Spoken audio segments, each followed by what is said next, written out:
Reverse काळा बलाचा प्रत अंतिम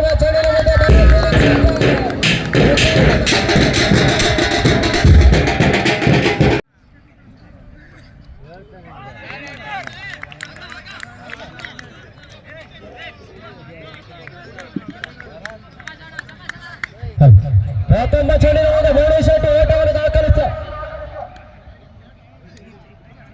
ಅಲ್ಲಿ ವೈಡ್ಗೆ ರಿವರ್ ತೆಗೆದುಕೊಳ್ತಾ ಇದ್ದಾರೆ ನಿರ್ಣಾಯಕರು.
ಸಮಾರಂಭ ಕೊನೆಯ ಕ್ಷಣಘಟ್ಟವನ್ನು ಕಲ್ಸ್ಕೊಳ್ತಾ ಇದೆ. ಕೊನೆಯ ಹಂತದ ಸಮಾರೋಪ ಸಮಾರಂಭ.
ಬೇಕಾಗಿದೆ.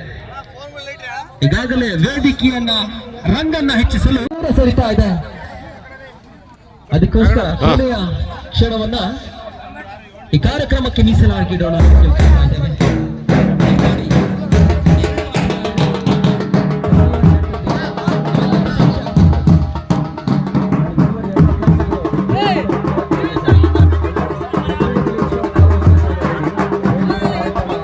ಈ ದಿನ ಸಾಕಷ್ಟು ಜರುಗಬೇಕಾಗ್ತದೆ, ಗಮನಿಸಿಕೊಳ್ಳಿ. ವೇದಿಕೆ ಕಾರ್ಯಕ್ರಮಕ್ಕೆ ನೀವು ಮೆರಗನ್ನು ನೀಡಬೇಕಾಗ್ತದೆ. ವೇದಿಕೆ ಮುಂಭಾಗಕ್ಕೆ ಆಗಮಿಸಿ ಎಲ್ಲ ಪ್ರೇಕ್ಷಕರು ದಯಮಾಡಿ ಇಲ್ಲಿ ಸ್ಟೇಡಿಯಂನ ಒಳಭಾಗದಲ್ಲಿ ಇರ್ತಕ್ಕಂಥ ಎಲ್ಲ ಪ್ರೇಕ್ಷಕರು. ಈ ದಿನ ಮಹಾಶಿವರಾತ್ರಿ, ಎಲ್ಲರಿಗೂ ಮಹಾಶಿವರಾತ್ರಿಯ ಹಬ್ಬದ ಶುಭಾಶಯಗಳನ್ನ ಕೋರುತ್ತಾ ಪರಮೇಶ್ವರನ ಅನುಗ್ರಹ ಹಾಗೂ ಆಶೀರ್ವಾದ ಎಲ್ಲ ಕ್ರೀಡಾಪಟುಗಳಲ್ಲಿ ಮತ್ತು ಆಯೋಜಕರ ಮೇಲೆ ಇರಲಿ ಅಂತೇಳಿ ಪ್ರಾರ್ಥನೆಯನ್ನ ಬಯಸ್ತಾ ಇದ್ದೇನೆ. ಅದೇ ರೀತಿಯಾಗಿ ನಮ್ಮ ರಾಜ್ಯದಲ್ಲಿ ಶಿವಮೊಗ್ಗ ಜಿಲ್ಲೆಗೆ ಸಾಗರದ ಮಾರಿಕಾಂಬಾ ಜಾತ್ರೆ ಬಹಳ ದೊಡ್ಡ ಹೆಸರನ್ನ ತಂದುಕೊಡ್ತು ಅಂತ ಹೇಳಿದ್ರೆ ತಪ್ಪಾಗ್ಲಿಕ್ಕಿಲ್ಲ. ಹಾಗಾಗಿ ಈ ಒಂದು ಮಾರಿಕಾಂಬಾ ಜಾತ್ರಾ ಮಹೋತ್ಸವದ ಪ್ರಯುಕ್ತ ಈ ಒಂದು ಕ್ರೀಡಾ ಕೂಟವನ್ನು ಆಯೋಜನೆ ಮಾಡಿರ್ತಕ್ಕಂತಹ ಸಂದೇಶ್ ರಾಣ ಮತ್ತು ಸ್ನೇಹಿತರಿಗೆ ಶಿವಮೊಗ್ಗ ಜಿಲ್ಲೆಯ ಪರವಾಗಿ ಅತ್ಯಂತ ಪ್ರೀತಿಪೂರ್ವಕವಾಗಿ ಒಂದು ಅಭಿನಂದನೆಯನ್ನ ಸಲ್ಲಿಸ್ತಾ ಇದ್ದೇನೆ. ಅದೇ ರೀತಿಯಾಗಿ ಈ ಕ್ರೀಡಾಕೂಟದಲ್ಲಿ ಇರ್ತಕ್ಕಂತಹ ಯುವಕರು ಈ ಒಂದು ಜಾತ್ರಾ ಮಹೋತ್ಸವದಲ್ಲಿ ಒಂದಲ್ಲ ಒಂದು ತಾಯಿಯ ಸೇವೆಯನ್ನು ಸಲ್ಲಿಸಿದ್ದಾರೆ. ಅವರಿಗೂ ಕೂಡ ಅಭಿನಂದನೆ. ಒಂದು ಉತ್ತಮವಾದಂತಹ ಒಂದು ಸ್ನೇಹ ಬಳಗವನ್ನ ಸೃಷ್ಟಿ ಮಾಡಿಕೊಡುತ್ತೆ. ಆ ಸ್ನೇಹಿತರು ಮುಂದಿನ ದಿನಗಳಲ್ಲಿ ಕೇವಲ ಕ್ರೀಡಾಕೂಟದಲ್ಲಿ ಅಲ್ಲದೆ ನಮ್ಮ ವೈಯಕ್ತಿಕ ಜೀವನದಲ್ಲಿ ಹಾಗೂ ಮುಂದಿನ ನಮ್ಮ ಬೆಳವಣಿಗೆಯಲ್ಲಿ ಬಹಳ ದೊಡ್ಡ ಸಹಕಾರವನ್ನ ಕೊಡ್ತಾರೆ ಅಂತ ಹೇಳಿದ್ರೆ ತಪ್ಪಾಗ್ಲಿಕ್ಕಿಲ್ಲ. ಅದಕ್ಕೆ ಬಹಳ ಉದಾಹರಣೆ ಅಂತ ಹೇಳಿದ್ರೆ ನನ್ನ ಸ್ನೇಹಿತ ಸಂದೇಶ್ ಇದೇ ಕ್ರೀಡಾಂಗಣದಲ್ಲಿ ಸುಮಾರು 10 ವರ್ಷಗಳ ಕಾಲ ನಾನು DC 11ಗೆ ಹಾಗೂ SP 11ಗೆ ಕ್ರಿಕೆಟ್ ಪ್ಲೇಯರ್ ಆಗಿ ಬಂದು ಟೂರ್ನಮೆಂಟ್ ಅನ್ನ ಆಟ ಆಡಿದ್ದೀನಿ.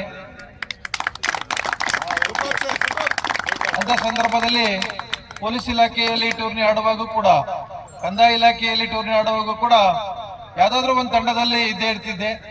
ಅಂತ ಸಂದರ್ಭದಲ್ಲಿ ಪರಿಚಯ ಆದಂತ ಸಂದೇಶ ಇವತ್ತು ಕಳೆದ 10-12 ವರ್ಷದಿಂದ ಕೂಡ ಯಾವ ಟೂರ್ನಿ ಕೂಡ ನನ್ನ ಬಿಟ್ಟು ಒಂದು ಕ್ರೀಡಾಕೂಟವನ್ನು ಆಯೋಜನೆ ಮಾಡೋದೇ ಇಲ್ಲ. ಸುಮಾರು 2 ತಿಂಗಳು ಮೊದಲೇನೆ ಬಂದು ಇದ್ರ ಬಗ್ಗೆ ಒಂದು ಚರ್ಚೆಯನ್ನು ಮಾಡಿ ಒಂದು ಹಾಗೂ ವೇದಿಕೆಯ ಮೇಲೆ ಆಸೀನರಾಗಿರ್ತಕ್ಕಂಥ ಎಲ್ಲ ಗಣ್ಯರೇ ಮತ್ತು ಕ್ರೀಡಾಪಟುಗಳು, ಮೊಟ್ಟ ಮೊದಲನೇದಾಗಿ ಈ ಒಂದು ಪಂದ್ಯಾವಳಿಯನ್ನ ಅತ್ಯಂತ ವ್ಯವಸ್ಥಿತವಾಗಿ ಸಂಘಟಿಸಿ ಸಾಗರಕ್ಕೆ ಮತ್ತು ಹೊರ ಜಿಲ್ಲೆಗಳಿಗೂ ಕೂಡ ಒಂದು ಒಳ್ಳೆಯ ಸಂದೇಶವನ್ನು ಕೊಟ್ಟಿರ್ತಕ್ಕಂಥ ಸಂದೇಶ್ ರಾಣರವರಿಗೆ ಹೃತ್ಪೂರ್ವಕವಾಗಿರ್ತಕ್ಕಂಥ ಅಭಿನಂದನೆಗಳನ್ನು ಸಲ್ಲಿಸಲಿಕ್ಕೆ ಬಯಸ್ತಾ ಇದ್ದೇನೆ. ಒಂದು ಕ್ರೀಡಾಕೂಟ ಅಥವಾ ಕ್ರಿಕೆಟ್ ಪಂದ್ಯಾವಳಿ ಅಂತಂದ್ರೆ ಎಲ್ಲರೂ ಕೂಡ ಸೇರ್ತಕ್ಕಂಥ ಒಂದು ಸ್ಥಳ. ಅಲ್ಲಿ ಜಾತಿ ಇಲ್ಲ, ಅಲ್ಲಿ ಪಕ್ಷ ಇಲ್ಲ, ಅಲ್ಲಿ ಧರ್ಮ ಇಲ್ಲ, ಇವೆಲ್ಲವನ್ನ ಮೀರಿ ಸೇರ್ತಕ್ಕಂಥ ಯಾವ್ದಾದ್ರು ಸ್ಥಳ ಇದ್ರೆ ಅದು ಈ ರೀತಿಯ ಕ್ರೀಡಾಂಗಣ ಅಂತೇಳಿ ಅತ್ಯಂತ ಹೆಮ್ಮೆಯಿಂದ ಈ ಸಂದರ್ಭದಲ್ಲಿ ಹೇಳಲಿಕ್ಕೆ ಬಯಸ್ತಾ ಇದ್ದೇನೆ.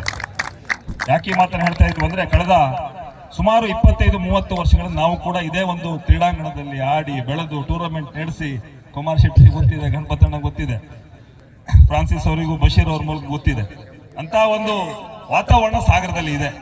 ಹಾಗಾಗಿ ಇವತ್ತು ಈ ಒಂದು ವಾತಾವರಣವನ್ನ ಸದ್ಬಳಕೆ ಮಾಡಿಕೊಂಡು ನಮ್ಮ ಸಂದೇಶ್ ಅವರು ಕಳೆದ ಸುಮಾರು 8-10 ವರ್ಷದಿಂದ ಈ ಒಂದು ಪಂದ್ಯಾವಳಿ ನಡೆಸ್ತಾ ಇದ್ದಾರೆ.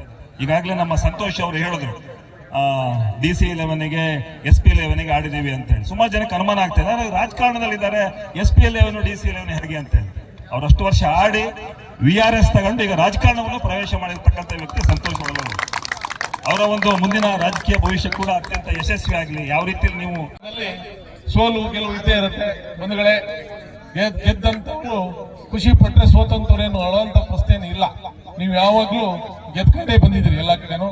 ಹಾಗೆ ಅವ್ರು ನಮ್ಮೂರಿಗೆ ಬಂದು ಗೆದ್ಕೊಂಡು ಹೋದ್ರೆ ನಮ್ಮೂರಿಗೆ ಹೆಮ್ಮೆ.